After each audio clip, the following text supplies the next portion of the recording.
Di sebuah rumah sakit besar di kota, hiduplah seorang suster bernama Ratna.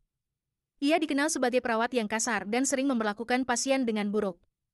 Ratna tidak memiliki belas kasihan kepada orang sakit.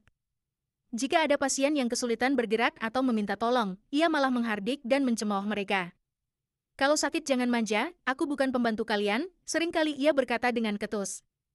Bukan hanya pasien, Ratna juga sering bersikap tidak sopan kepada dokter dan rekan-rekan kerjanya. Bahkan, ada laporan bahwa ia pernah mencuri obat-obatan untuk dijual demi keuntungan pribadi. Suatu hari, seorang wanita tua yang sakit parah masuk ke rumah sakit tempat Ratna bekerja. Wanita itu kesulitan berbicara dan bergerak, tetapi matanya penuh harapan. "Suster, tolong saya," katanya lirih. Namun, Ratna malah mengabaikannya. "Sudahlah, jangan banyak mengeluh, kalau memang sakit, ya sakit saja, aku banyak kerjaan," katanya sambil berlalu. Beberapa hari kemudian, wanita tua itu meninggal dunia.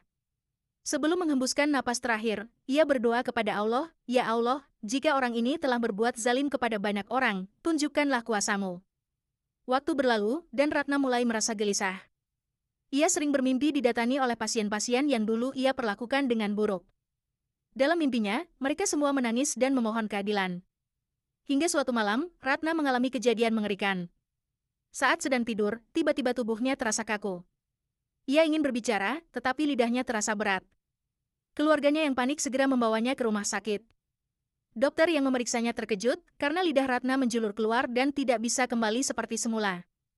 Mereka mencoba berbagai cara untuk mengobatinya, tetapi tak ada yang berhasil. Ratna hanya bisa menangis dan menyesali perbuatannya.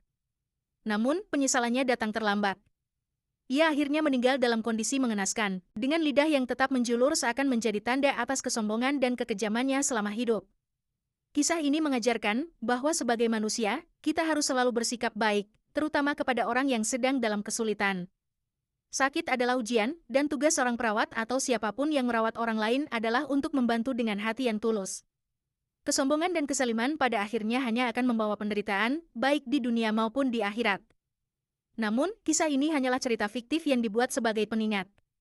Kebenaran tentang azab dan balasan dari Allah adalah haknya sepenuhnya, dan kita sebagai manusia hanya bisa berusaha menjadi lebih baik.